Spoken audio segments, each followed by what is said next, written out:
Hello everyone. आज हम लोग इस पहले चैप्टर में जो कि इलेक्ट्रिक चार्जेज एंड फील्ड है उसमें आगे बढ़ते हैं और एक बड़ा इंपॉर्टेंट टॉपिक आज हमको डिस्कस करना है, कंटिन्यूअस चार्ज डिस्ट्रीब्यूशन। ठीक है, तो ध्यान रखिएगा, ये एक ऐसा टॉपिक है जिससे बच्चे भागते हैं और ऐसा उनके दिमाग में रहता है कि ये टफ़ है।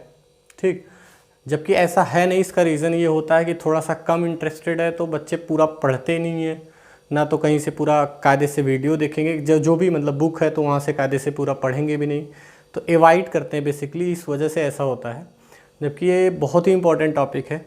हो सकता है कि बोर्ड में इससे सवाल ना मिले, बट इतना पक्का मान के चलिए कि मेंस में जब आप जेईई देने जाओगे उसमें यहाँ से एक न्यूमेरिकल ज़रूर बनता है। ठीक है, और अगर आप ध्यान से शुरू से लेके लास्ट तक देखेंगे तो कॉन्सेप्ट बनेगा, अच्छे से आपको समझ में आएगा और न्यूमेरिकल्स भी आपसे हो पाएंगे। तो न्यूमेरिकल्स अच्छे से हो पाएँ इसके लिए कॉन्सेप्ट अच्छे से समझ में आना चाहिए। तो प्लीज़ जो इसका थ्योरेटिकल पार्ट स्टार्टिंग में उसको ध्यान से समझिएगा और लास्ट में मैं न्यूमेरिकल्स तक आऊँगा। ठीक, और सब चीज़ों को समझने की कोशिश करेंगे अच्छे से। तो कंटिन्यूस चार्ज डिस्ट्रीब्यूशन बेसिकली है क्या ना, पहले इसके बारे में बात करते हैं, क्योंकि मेन चीज़ तो यही है कि बच्चों को यही नहीं समझ में आता कि ये चीज़ क्या है। तो एक मैं प्रैक्टिकल एग्जांपल दूँ, ध्यान देना। जैसे अभी तक हम लोग बात कर रहे थे पॉइंट चार्ज के बारे में, और अभी हम लोग एक नया डिस्ट्रीब्यूशन के बारे में बात कर रहे हैं। अभी भी चार्ज ये बस वो कहता है कि कंटिन्यूअसली डिस्ट्रीब्यूटेड है। इसका मीनिंग क्या है? तो देखिए, जैसे सपोज करो आप के पास सब्ज़ी आई है और सब्ज़ी में नमक नहीं पड़ा है। ठीक है, और उस सब्ज़ी को आपको खाना है।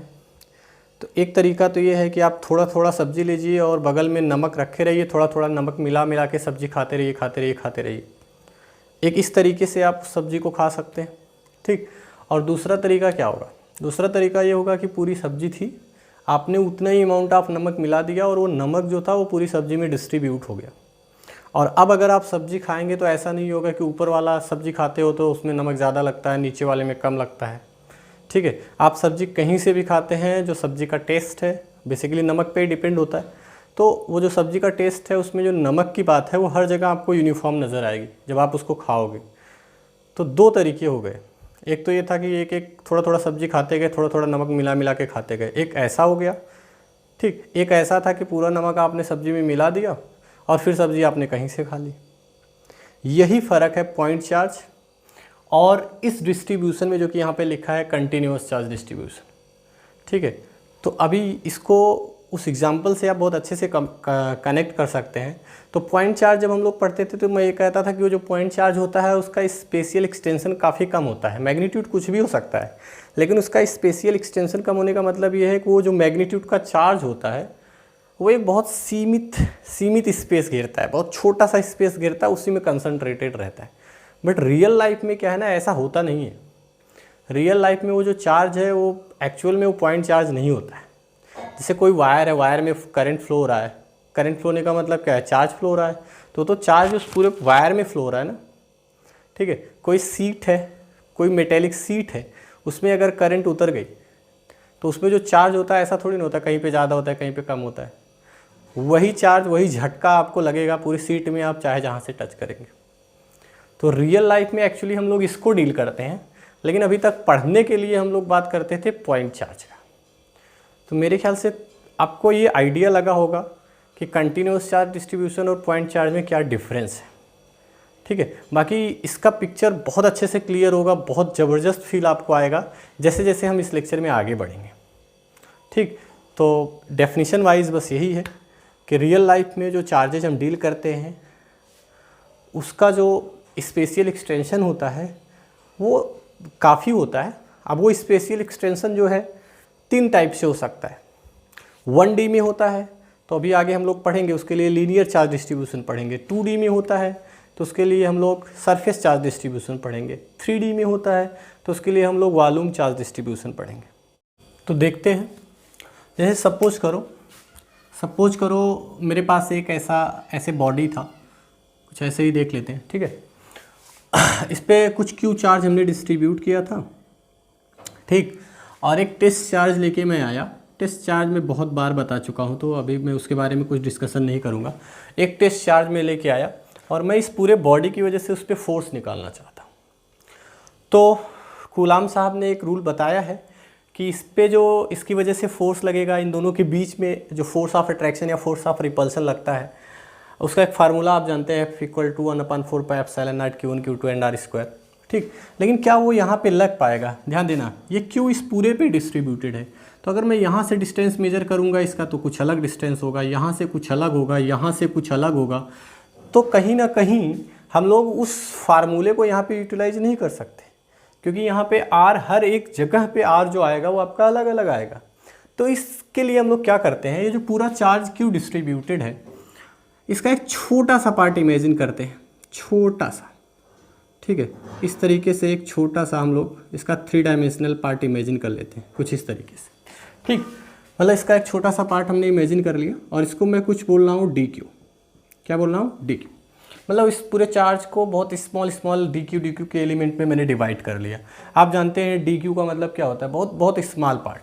ठीक, और इससे इसका जो डिस्टेंस था, वो डिस्टेंस हम लोगों ने r लिया। ठीक, r लिया। अब ये एक्चुअल में इतना छोटा होगा, क्योंकि ये मैं dq लिख रहा हूँ तो ये बहुत छोटी वैल्यू को रिप्रेजेंट करेगा, तो ये एक पॉइंट चार्ज की तरह काम करेगा।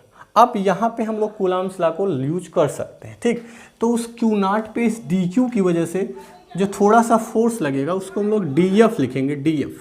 तो dF इक्वल टू क्या होगा, मैं इसको लिख सकता हूँ, force on Q0 due to dq।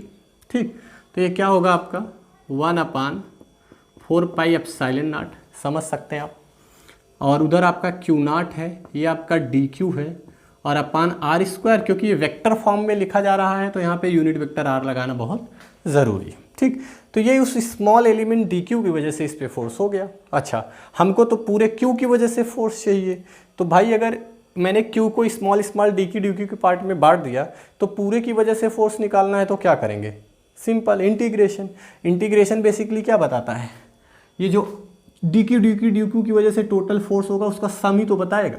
तो अगर हम लोगों को टोटल फोर्स चाहिए, total force on Q0 due to, ठीक है, ड्यू टू कंप्लीट बॉडी। ठीक है, और जिसपे कि चार्ज कितना है, Q। ठीक, अब इसकी वजह से क्या फोर्स लगेगा, तो उसको F को हम लोग अगर निकालना चाहते हैं तो सिंपली dF को क्या कर देना है, इंटीग्रेट कर देना है। तो अगर इंटीग्रेट आप करोगे तो फिर ये क्या हो जाएगा, 1/4πε0 Q0 dq अपान r² यूनिट वेक्टर r। अब यहाँ से Q0 टेस्ट चार्ज है, वो एक कांस्टेंट वैल्यू होगा, 1/4πε0 भी कांस्टेंट है, तो उसको बाहर ले लो। तो Q0 अपान 4πε0, और यहाँ पे आपका क्या बचा बेटा, dq अपान r² यूनिट वेक्टर r। तो इस तरीके से हम लोगों ने टोटल फोर्स इस Q चार्ज की वजह से उस Q0 फाइंड आउट कर लिया। ओके, अच्छा, अगर फोर्स फाइंड आउट कर लिया तो ऑब्वियस सी बात है, इस पूरे चार्ज की वजह से उस पर इलेक्ट्रिक फील्ड भी निकाल सकते हैं। तो इलेक्ट्रिक फील्ड होता क्या है, इक्वल टू, आप जानते हैं, F/Q0 होता है। तो F/Q0, ध्यान देना, यहाँ पे अगर अपॉन में Q0 करूँगा तो Q0 से Q0 गायब हो जाएगा, क्या बचेगा, 1/4πε0 dq अपान r² यूनिट वेक्टर r।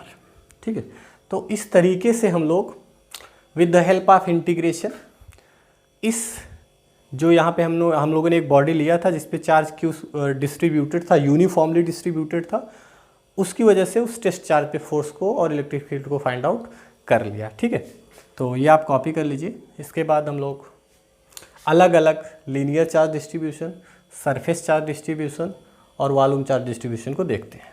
तो फिर आगे देखते हैं अलग अलग, ठीक है, अलग अलग तीनों टाइप का जो चार्ज डिस्ट्रीब्यूशन मैंने स्टार्टिंग में बात करी थी, अभी उसके बारे में बात करते हैं। तो देखो, चार्ज डिस्ट्रीब्यूशन जो है वो बेटा तीन तरीके से होगा। जो पहला होगा वो आपका 1D डिस्ट्रीब्यूशन होता है। 1D डिस्ट्रीब्यूशन का मतलब लीनियर चार्ज डिस्ट्रीब्यूशन, ठीक है, लीनियर चार्ज डिस्ट्रीब्यूशन। और दूसरा जो होता है वो आपका 2D, तो वो आपका होता है सरफेस चार्ज डिस्ट्रीब्यूशन। और जो थर्ड होता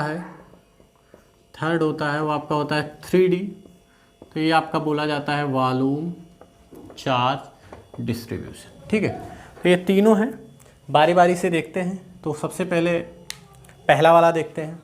ठीक है, तो पहला वाला जो है वो आपका है लीनियर चार्ज डिस्ट्रीब्यूशन। तो लीनियर चार्ज डिस्ट्रीब्यूशन में क्या होगा, ध्यान दीजिएगा। ठीक है, लीनियर चार्ज डिस्ट्रीब्यूशन में बेसिकली एक ऐसा आप वायर इमेजिन कर सकते हैं। ठीक है, एक ऐसा वायर इमेजिन कर सकते हैं और इस पर मान लीजिए कुछ चार्ज आपने क्यू डिस्ट्रीब्यूट किया है, इस तरीके से यूनिफॉर्मली डिस्ट्रीब्यूटेड है।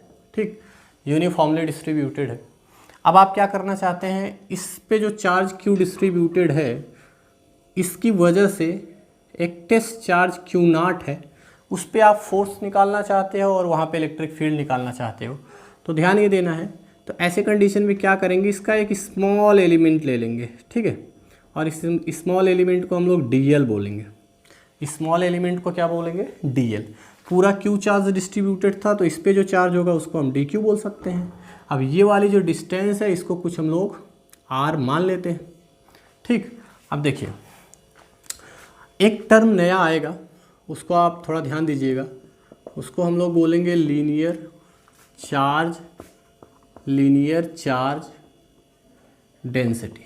ठीक है, ये लीनियर चार्ज डेंसिटी क्या होता है, डेंसिटी क्या होता है आपको याद है? जब हम लोग डेंसिटी के बारे में बात करते हैं तो कहते हैं मास पर यूनिट वॉल्यूम, मास पर यूनिट वॉल्यूम। लेकिन यहाँ पे मामला मास का नहीं है, मामला चार्ज का है। तो सिंपल, अगर लीनियर चार्ज डेंसिटी है that means charge per unit length. ठीक है, चार्ज पर यूनिट लेंथ। तो क्योंकि अभी हम लोग उस छोटे से लेंथ में DQ चार्ज के बारे में बात कर रहे हैं, तो उसका जो लीनियर चार्ज डेंसिटी होगा, और इसका सिंबल होता है बेटा लैम्डा, इसको लैम्डा से डिनोट करेंगे लीनियर चार्ज डिस्ट्रीब्यूशन डेंसिटी को। तो लैम्डा इक्वल टू क्या हो जाएगा, DQ/DL। अच्छा, ज़रूरत पड़ी तो यहाँ से हम लोग DQ की जगह पे क्या लिख सकते हैं, लैम्डा DL लिख सकते हैं। ये आपको समझ में आनी चाहिए बात।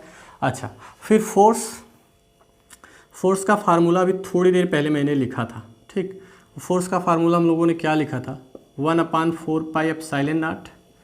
और यहाँ पे आपका Q0 बाहर था, और यहाँ पे वो जो चार्ज एलिमेंट था ये था आपका DQ/R²। पीछे जाके देख लीजिएगा, ये फार्मूला आप लोगों ने लिखा था।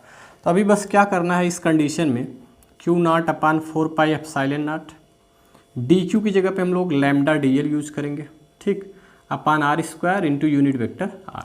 अच्छा, यहाँ पे एक कुछ चीज़ें और ध्यान देना, क्योंकि लाइन चार्ज डिस्ट्रीब्यूशन है तो यहाँ मैं FL लिखूँगा। ठीक, सबस्क्रिप्ट में L लगा देना, और यहाँ इंटीग्रेशन में नीचे L लिखना है।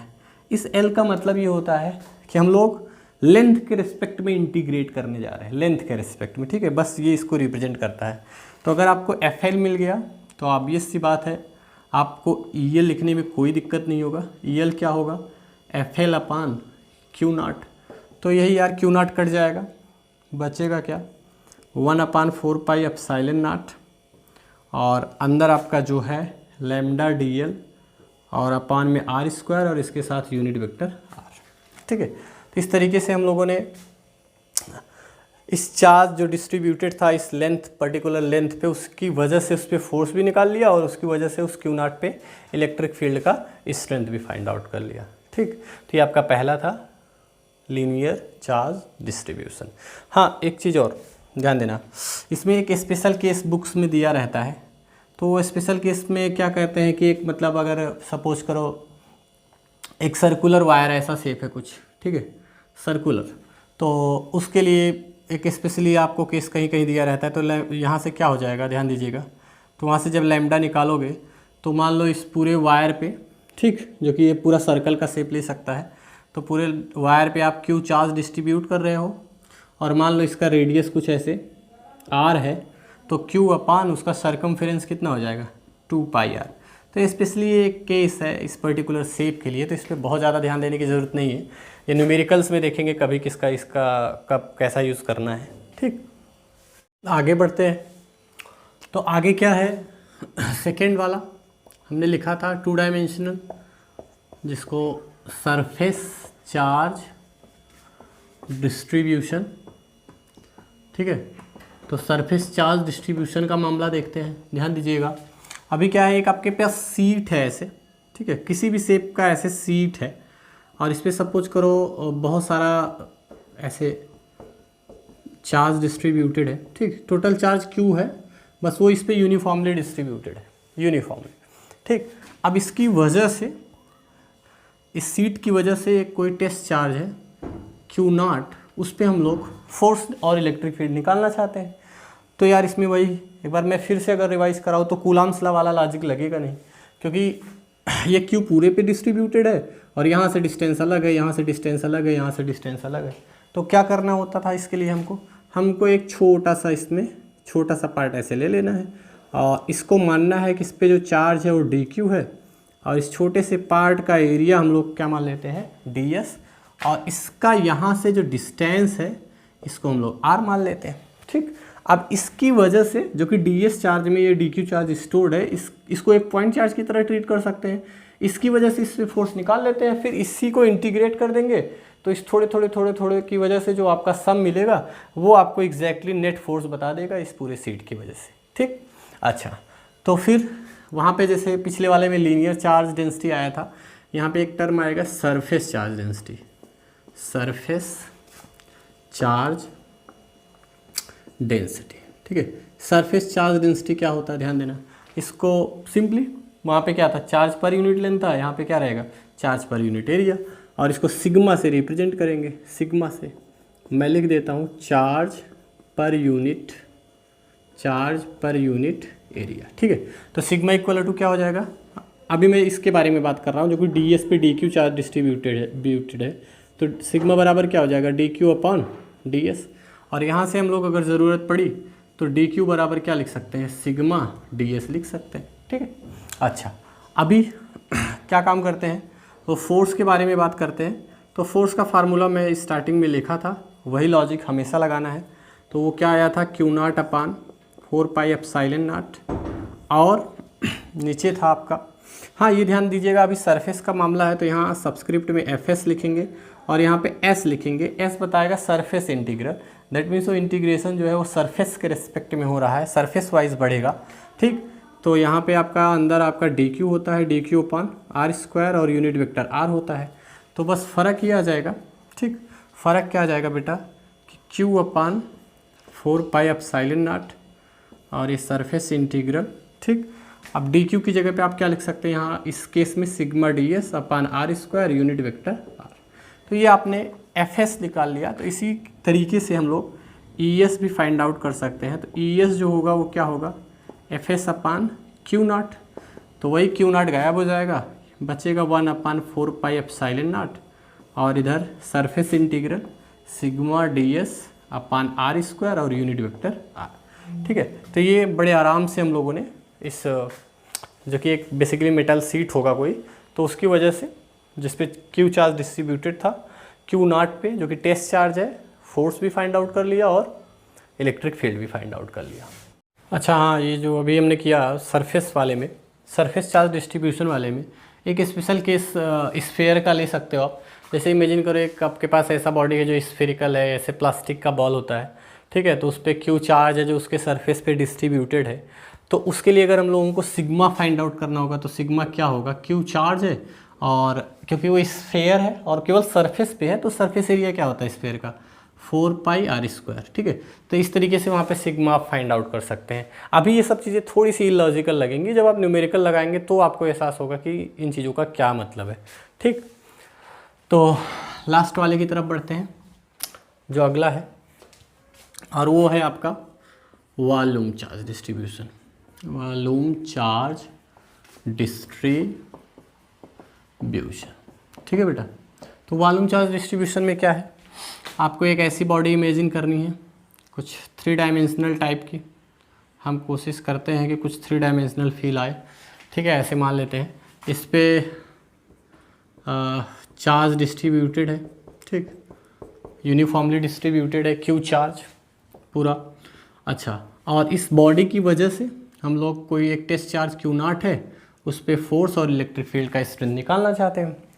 तो फिर से वही कहानी, इसमें कूलम्ब्स लॉ तो डायरेक्टली यूज हो नहीं सकता, तो एक इसका छोटा सा पार्ट लेंगे, लेकिन वो जो छोटा सा पार्ट होगा वो भी आपको कैसा लेना पड़ेगा, 3 डायमेंशनल लेना पड़ेगा, क्योंकि ये पूरे वॉल्यूम में भरा हुआ है। ठीक, तो इसको हम लोग बोल देते हैं कि छोटा सा जो चार्ज है वो dq है, और ये छोटा सा जो वॉल्यूम उसके लिए यूटिलाइज हो रहा है वो dv है। और अभी क्योंकि ये बहुत छोटा है तो ये पॉइंट चार्ज की तरह ट्रीट किया जा सकता है, और इसके बीच का डिस्टेंस क्या है, r है। ठीक, तो फिर से वही कहानी, एक नया टर्म यहाँ पे भी आएगा वॉल्यूम के लिए, वॉल्यूम चार्ज डेंसिटी। ठीक है, वॉल्यूम चार्ज डेंसिटी क्या होगा, जैसे वो सब था, तो वॉल्यूम चार्ज डेंसिटी में होगा चार्ज पर यूनिट वॉल्यूम। ठीक है, अब इसके लिए एक नया सिंबल आएगा रो से रिप्रेजेंट करेंगे। उस केस के लिए थोड़ा सा चार्ज dq है जो कि dB पे डिस्ट्रीब्यूटेड है, तो यहाँ से dq बराबर आप क्या लिख सकते हैं बेटा, रो dB। ठीक है, फिर से फोर्स का हम लोगों ने स्टैंडर्ड फार्मूला ऑलरेडी निकाला हुआ है इस तरीके के क्वेश्चन को करने के लिए। वो आया था F = Q0 अपान 4πε0, और इधर क्या था, dq अपान r² यूनिट वेक्टर r था। ठीक बेटा, तो अभी इस केस में क्या हो जाएगा जानते हैं, यहाँ पे हम लोग v सबस्क्रिप्ट में लगाएंगे और यहाँ पे v सबस्क्रिप्ट में लगाएंगे, तो ये वॉल्यूम इंटीग्रल को रिप्रेजेंट करता है। दैट मीन्स वॉल्यूम वाइज चीज़ें सम अप होनी है। ठीक, तो अभी ये आपका बराबर हो जाएगा Q0 अपान 4πε0, और वॉल्यूम इंटीग्रल dq की जगह पे आप रो dB लिख सकते हो अपान r² यूनिट वेक्टर r। ठीक, ये हो गया। फिर अगर फोर्स पता चल गया तो इलेक्ट्रिक फील्ड भी पता चल जाएगा इसकी वजह से। तो इलेक्ट्रिक फील्ड क्या होगा, FV अपान Q0, तो Q0 से Q0 गायब हो जाएगा, 1 अपान 4πε0 वॉल्यूम इंटीग्रल रो dB अपान r², और यूनिट वेक्टर क्या हो जाएगा बेटा, r हो जाएगा। तो इस तरीके से हमने वॉल्यूम वाले केस के लिए भी ये काम कर लिया। अच्छा, फिर बात आती है इस एक स्पेशल केस जो एक एग्जाम्पल के तौर पे हम लोग लिख सकते हैं स्फेयर के लिए। तो स्फेयर के लिए रो क्या होगा, Q चार्ज था, आपने पूरे स्फेयर में डिस्ट्रीब्यूट किया है, वॉल्यूम में डिस्ट्रीब्यूट किया है, तो स्फेयर का वॉल्यूम क्या होता है बेटा, 4/3πr³। तो यहाँ से हम इस तरीके से रो को फाइंड आउट कर सकते हैं। ठीक है, तो इस देखा आप लोगों ने तीनों अलग अलग केस के लिए किस तरीके से काम करना है। लाइन वाला रहेगा तो आपको लाइन इंटीग्रल निकालना है, सरफेस वाला रहेगा सरफेस इंटीग्रल निकालना है, वॉल्यूम वाला रहेगा तो वॉल्यूम इंटीग्रल निकालना है। और बड़े आराम से यहाँ पे लाइन वाले में dl के रेस्पेक्ट में आएगा, सरफेस वाले में ds के रेस्पेक्ट में आएगा, वॉल्यूम के लिए dv के रेस्पेक्ट में आएगा। तो वो इंटीग्रेशन हो जाता है जब न्यूमेरिकल हम लोग करते हैं। ओके, तो आपसे कोई अगर पूछे कि टोटल इलेक्ट्रिक फील्ड क्या होगा कंटिन्यूस चार्ज डिस्ट्रीब्यूशन के कारण, तो अब आप बता सकते हैं कि वो लाइन चार्ज डिस्ट्रीब्यूशन भी हो सकता है, सरफेस चार्ज डिस्ट्रीब्यूशन भी हो सकता है, और वॉल्यूम चार्ज डिस्ट्रीब्यूशन भी हो सकता है। तो जो ई कंटिन्यूस होता है उसको बेसिकली हम लोग लिख सकते हैं ई लाइन चार्ज की वजह से, सरफेस की वजह से, और वॉल्यूम की वजह से। ठीक, तो अगर अभी आप सब कुछ देखोगे ई भी मेरे पास है, बाकी सारा हम लोगों ने लिखा हुआ है, तो ध्यान दीजिएगा सब जगह से यहाँ पे हम लोगों को 1/4πε0 कॉमन मिल जाएगा। और बचेगा क्या, लाइन वाले में अगर आप ध्यान से देखेंगे आपके पास बुक कॉपी में लिखा होगा, तो लाइन इंटीग्रल था, यहाँ पे क्या था, लैम्डा dl था अपान r² था। ठीक, यूनिट वेक्टर r था, प्लस सरफेस वाले में सरफेस इंटीग्रल था, और सिग्मा ds था अपान r² था, यूनिट वेक्टर r था।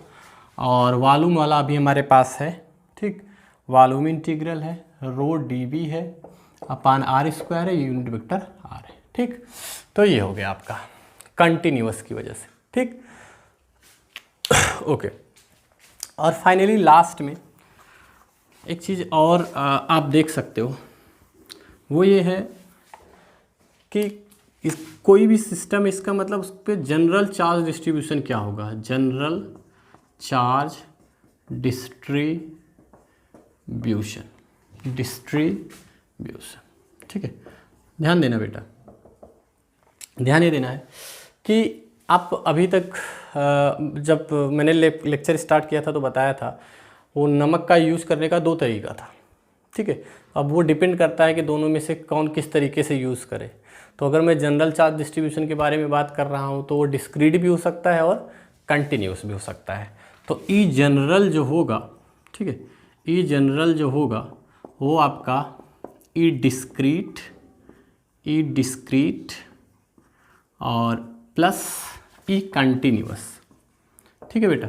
तो ई डिस्क्रीट क्या होता है, अगर आपको ध्यान हो तो देखो 1/4πε0 तो वहाँ पे भी आएगा, यहाँ पे भी है, तो इसको मैं पहले से कॉमन ले ले रहा हूँ। 1/4πε0 ये तो आना ही आना है। फिर डिस्क्रीट वाला क्या होगा, वहाँ सिग्मा लगेगा QI, ठीक। और अपॉन में अगर आपको ध्यान हो तो R² ही आता था, R² यूनिट वेक्टर, यहाँ पे RI का स्क्वायर लिखेंगे और यूनिट वेक्टर RI लिखेंगे, ठीक। और I कहाँ से कहाँ तक जाएगा, 1 से लेके N तक जाएगा। ओके, ये हो गया। ये तो आपका डिस्क्रीट वाला मामला मैंने लिख दिया है।